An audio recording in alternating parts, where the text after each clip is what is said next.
to Product Academy Tough Stuff, the podcast where we cut through the noise and get straight to the toughest challenges in product management. I'm Tanya Lau. And I'm Francesca Cortesi. In each episode, we tackle one tough question. No fluff, no filler. Just candid insights from seasoned product leaders. Our guests deliver actionable, real-world answers.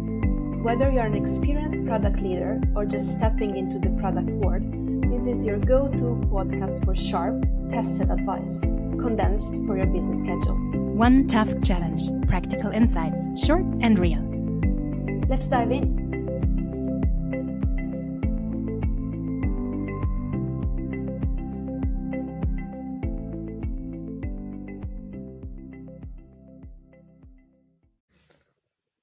Good morning, Nina, and welcome to the show.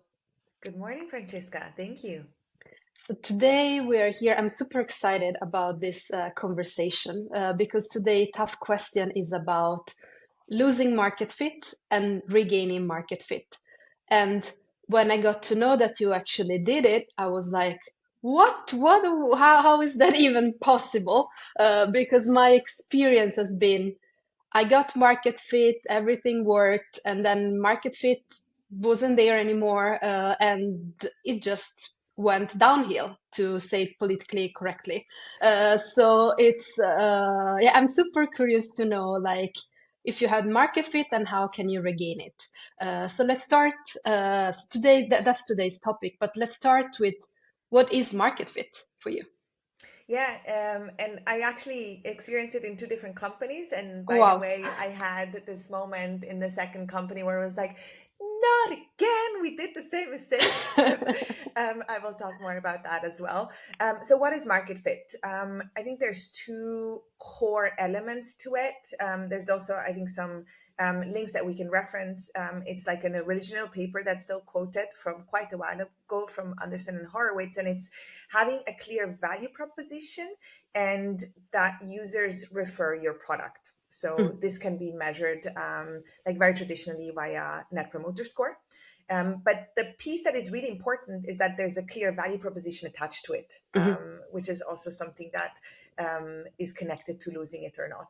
And ultimately, I also think, and that's where you said things went south, if you're financially successful, if you reach your targets, that's the proof that you have product market fit. And those are the three core elements, I would say, that are necessary. So, and you know, it's because there needs to be a market. So people who need your product, and then your product needs to fit that need, and people need to be satisfied, and then they talk about it, and that's how you can be successful in selling it.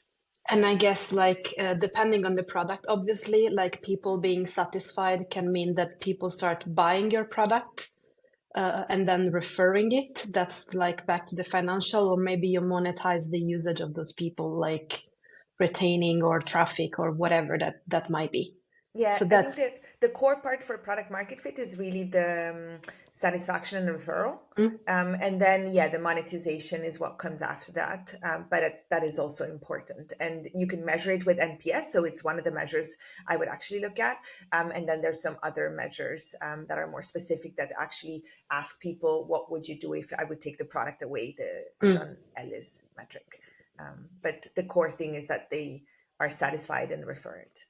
that's really good one. What will happen if the product will disappear?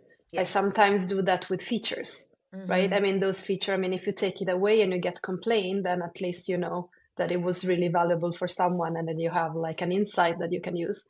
So on a company level, that will be like your market fit. You have this you mentioned this clear value prop, and you mentioned that the value prop is also core to losing the market fit. Yes. How so? So actually, and in both companies that I've been, so both were startups moving towards scale-ups in B2B. And in both, we made the same mistake. And that's where I was like, not again, which is you diversify too early. And I think some of it is once success starts happening, and you want to grow and scale the business, you feel like it's not so easy. to do it with what you currently have. So what you do is, oh, let's add more use cases, let's go into more industries, let's go into more countries. And that was really, really painful in the first company where I was at, because we did all of these things and then we stopped being successful. And then it was like, well, but what's the problem? And because we did so many different things, it was really hard to go back to what worked. And what we did there is really go back to, analyze the core value proposition and the NPS feedback that we had to kind of see, okay, we know that what we have been successful with, which was, we had a platform for building process applications, but what we really were successful with is with a very narrow use case, which was helping wealth management firms onboard individuals. And so very narrow from an industry perspective, not just banking, but wealth management, and even more narrow also from a use case perspective, just the onboarding process. And a similar thing happened in the second company, where there was much more awareness and willingness from the management to follow me in this, let's go back to what works, but we still went too broad. So we have a meeting management solution, and we knew we were successful with board meetings, but when I looked at the data, I saw that customers were using it also for executive meetings. And so I was like, of course, we can also go to market with that. But what we realized is, no, we're not successful. We've always been successful in landing with boards and then expanding into the C-level. And so like going through the motions of really being specific to what works and going back to that has been something that I have had to do within both companies that I was at to regain market fit. So that's the first thing. Like, you can lose it by changing things because you think you want to grow, and then you move away from what actually works. And so you need to go back to that. That's super interesting, because what you're describing is like the tipping point. I mean, market fit, right? I mean, like company stages. I mean, first you have an idea, like a wishful thinking maybe, and then you work on it, and then you gain market fit. So you have those customers, they see the value, then promote, and then spend money with your product. And then obviously you want to put in another gear of scaling. And you want to scale, and then that's a super common mistake. It's like, there you think, oh, to scale I need to diversify, but actually, and I talk B2B because that's where my experience comes from, but I have this graph in mind that says, if you're a SaaS company at about 1 million ARR per year, you should have gained market fit. That's in enterprise, it's about 20 customers, but then you wait until you are at 100 million to seriously think about diversifying. Right. And now the more niche your market is, the earlier potentially this moment comes. But what I experienced is the company between 1 and 10 actually wanted to diversify. And that's like, no. But that's a really good, I mean, you said like, you've done it once and then it happened twice. And I mean, you had seen it before. I mean, that's a really good indicator to have a look at, because obviously when you're at that point in product, and I mean, I've been in many scale ups, it's like the pressure of like sustaining growth is really big. So there it's like, how do we sustain growth? Are we like, and the thing that you mentioned is like new customers, or like signing in a big one that was something completely new, or going into a new market. Those are kind of like normal things that pops up all the time.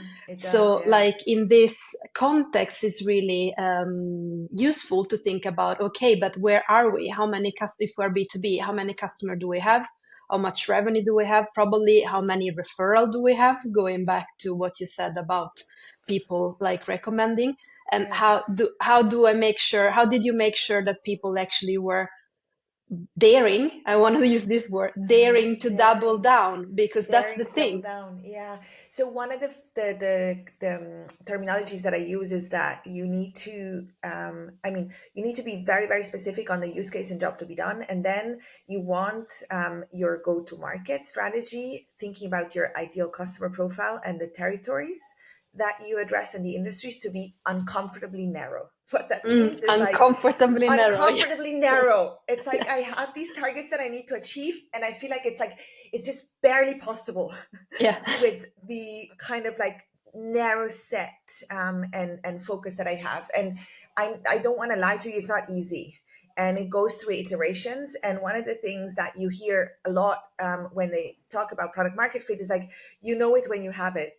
And you're like, well, thank you. Exactly. Thanks for nothing. And by the way, you also, like, it's not so easy because it never feels easy. Like, even if you have it, it's like things work well and you see the results, but like when you're going through the motions, it's always tough, right? And I think the key part for me is creating alignment. So you need the data, and we look at data on how many deals we land, how many deals we expand. So we look at both existing customers and new customers. We look at the revenue, we look at the referrals. So we have kind of built our own framework to measure product market fit. But the key part that we add is it's an aligned decision between all go-to-market leaders. So product sits in there, sales sits in there, customer success, marketing, the CEO. And we have to all say, yes, we have fit for that use case in that country, is what we do at Sherpany now. And if we disagree, then it means we need to like figure something more out. If we all agree, that's when we double down. And that's how you actually get the buy-in to double down or to be bold, and to double down. And yeah, the conversations are tough. And it's also tough because sometimes, and I mean, I'm the product leader right in the organization, and this time around, and there's other things that can happen that you don't make mistakes yourself, but the market changes and technology changes. And oh boy, at Sherpany, where I am right now, both happened. Oh, perfect storm. And I mean, one after the other. So okay, at least that cut you a little bit of slack. So the pandemic first, and with the pandemic, what happened? So we're catering to boards and board meetings, and before the pandemic, boards were working primarily with paper. And so we came in and had a digital solution, and that was like 10 times better than what they had before. Well, now they all had to, through the pandemic, have some form of way of digitally working and exchanging documents and using a video calling solutions for their meetings. And so all of a sudden, we still have a value add, but it's not 10 times better anymore. Yeah. So what we say is that we lost edge in convincing customers. So it doesn't mean that we completely lost fit, but it's much harder with this context. And now AI comes onto the scene. Hello, knock on the door. Hello. And technology change is actually something else that can change the market. So changes in the market and the situation in the market and changes in technology can actually have an impact on your market fit. And with AI, it's now potential and a possibility for us where we think we can go back to that 10x advantage if we double down on the pains and the problems around meetings. And that's one of the things that we're doing as a bet to gain the edge again. And the other part for us is just thinking about how can we catch up to the market and how can we bring added value and added benefits. And the hard part that I was mentioning before is like, I need to now own that, right? So I need to admit, yes, it's true. Our product doesn't have as much of an edge. And by the way, is not differentiated so strongly anymore compared to status quo and competitors that have moved into the market. And so that's a big, big challenge and pressure that we take on as a product team to work to win that back. And we're actually looking at how can we improve the win rate together with sales, and we co-own that objective between product and sales, because we had, like before, we always said, sales can do better, and it's sales that needs to get their processes on track and so on. And we've done all of that, and we're still not there. And now it's like it's sales and product that need to do that together, and that means, that means discussions. Oh, yes, a lot of them. And the alignment that I said, and that's why it's so important that everyone gets to vote. And only if everyone agrees, we double down. And if we don't agree, then we do homework. And one very interesting maybe use case that I can bring here, where we did the homework, was exactly with the executive meetings, where, we looked at the data. I said 50% of our customers use our product for executive meetings, so we need to go out there and sell it for Yeah. that. And then the sales leader took that with him, and they went out, and after 6 months, they're like, it's not working. Okay. So we're like, okay, we don't have fit. What do we need to do? So we did research with the existing customers to understand the value proposition. So did we kind of misunderstand something? Like, is it different from what boards see as value? And do they see value? And also, how were we able to sell? And what we found out is, yes, they do see value. The value proposition is the same. So that is fine. They're satisfied with it. But the big shift or change was actually who we need to address. We were addressing the CFO, we need to address the CEO, and also how we've been successful in the past. And we always were successful in landing in the board and expanding with the C-level. So instead of saying, okay, let's take on this challenge to also figure out how to land in the C-level and address the CEO, we just said, let's double down on what works. So sales continues landing in the board, and that's the only thing they do. And customer success is actually doubling down on expanding into the C-level. And so that was one of the iterations where I think this has worked. And we're seeing the successful results in, being better to consistently land in boards in sales, and being better to consistently expand in executive teams with customer success. So that's super interesting. I mean, if I can summarize what I've heard, we're like product market fit, you have it, and then you have to scale it. And then while you scale, you differentiate, and maybe a little bit too early, too much. And a little bit down the road, you realize your customer do not see that value anymore. So like, what do? The first thing is actually to with data, and then find like an area that you see potential when it's like, I love that, uncomfortably narrow.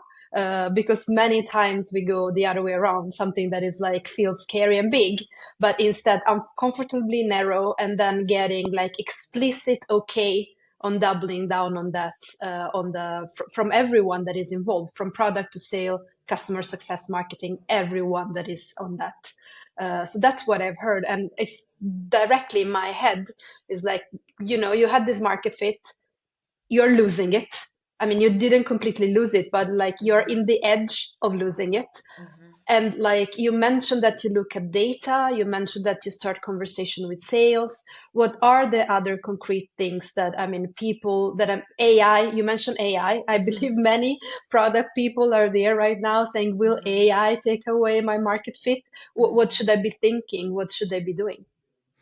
So, for us, it's ingrained in the strategy process and in the quarterly cycles that we do around OKRs, that we also check in how are we doing with product market fit. So I think you actually need to make it a practice to continuously check into it and understand where you stand. And only like this you can learn and iterate, and like both on double down on what works, but also when you try new things, then know when they're ready to actually give over to the organization to make it operational and scale. And so for AI, for us, it's a new thing at the moment. New, not in like,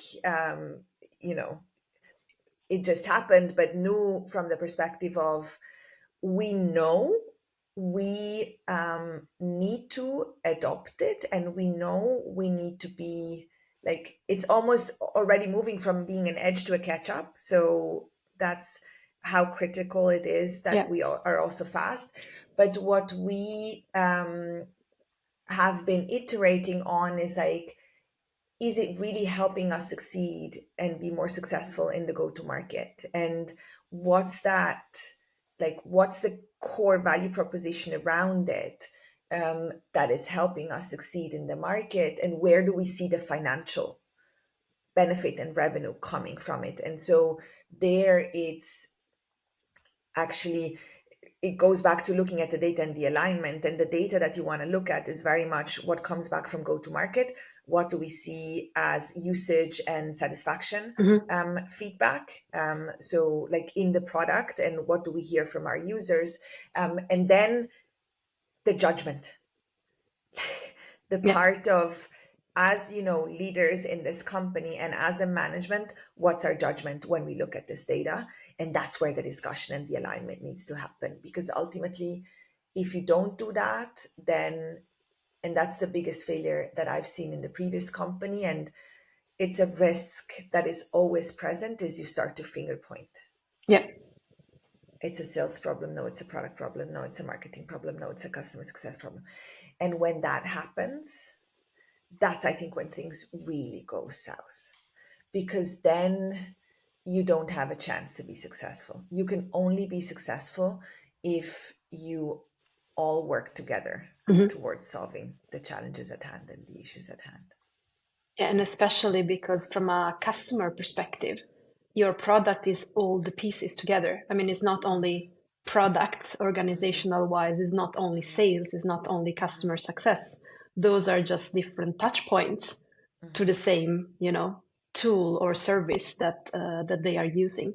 So what you said, I think it's another really good thing to think about for the one listening, thinking about market fit, that to have it and to make sure that you are on your toes before losing it, you really need to have control mechanism on your product and on your feedback internally to see the satisfaction of your customers. And use those, that's what I read in your word, use those as data points that can give you like an indication, the famous traffic lights, green, yellow, or red, but also like give you some hints on when to start digging on what if you're like see that they diverge and what you should be doubling down on. Yeah, and I think when I look at the framework that we use, we look at both the data, how successful we are in going to market, like in selling and expanding, as I mentioned, and then we look at the product and usage and satisfaction data, and then, as I said, we use the judgment call. So it's almost, I mean, and I know people are not big fans of scorecards and so on, but I think they're super, super helpful and valuable to actually understand, as you said, like, where are we? Like, is it green, yellow, or red? And we actually just know yellow, green, or red. So basically, it's just, I mean, no, it's not true. We do know orange, or yellow and red, because red is like we stop. Yeah. This is like really, and we've done that. So when we launched into discovering new meeting types as a new use case, like for leadership meetings. And we realized once it goes down below the C-1, so one level below the C level, the change is too big when it comes to the value proposition and the product needs. So we don't want to go there yet. Because we have too much of a challenge already with what works now, and we want to double down that. And so we stopped it. We stopped working on that.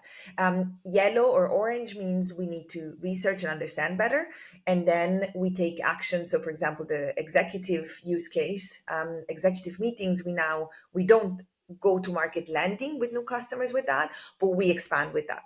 And so it's now green for expansion, and it's red basically for landing. Yeah, so you have also like these different layers. So like you were Yes. mentioning like boards or C-levels, Yes. onboarding.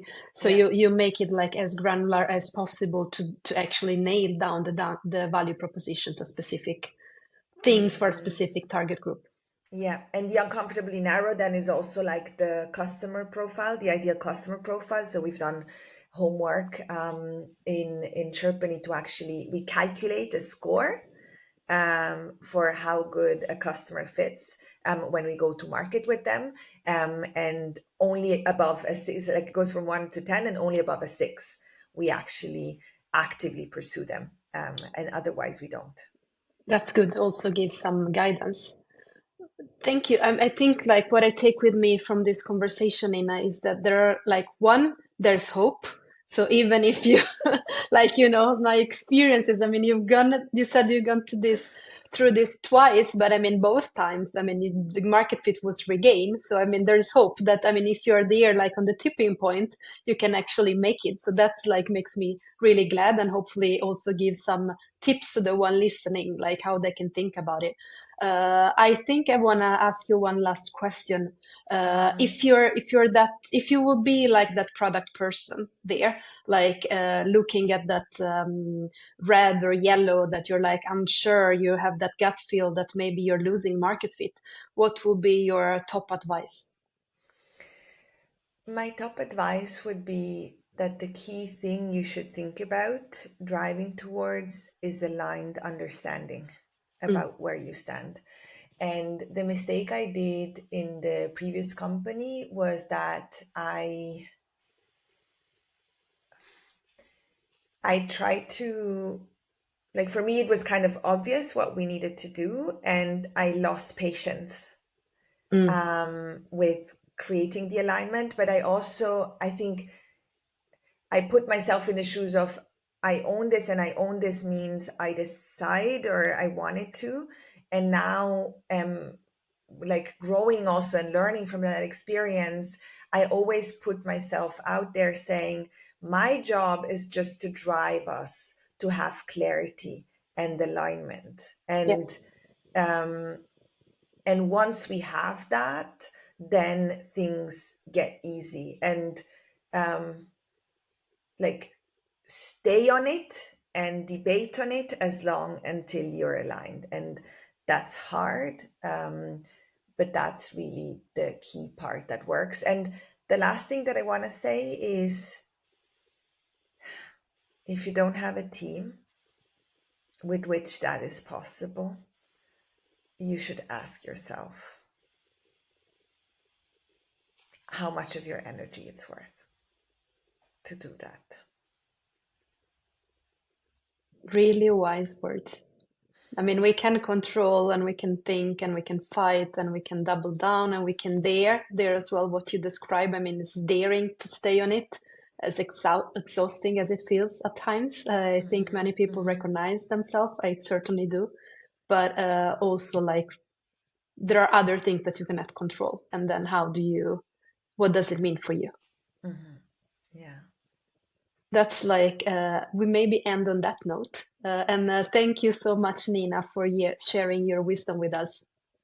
Thank you, Francesca. Thank you for having me.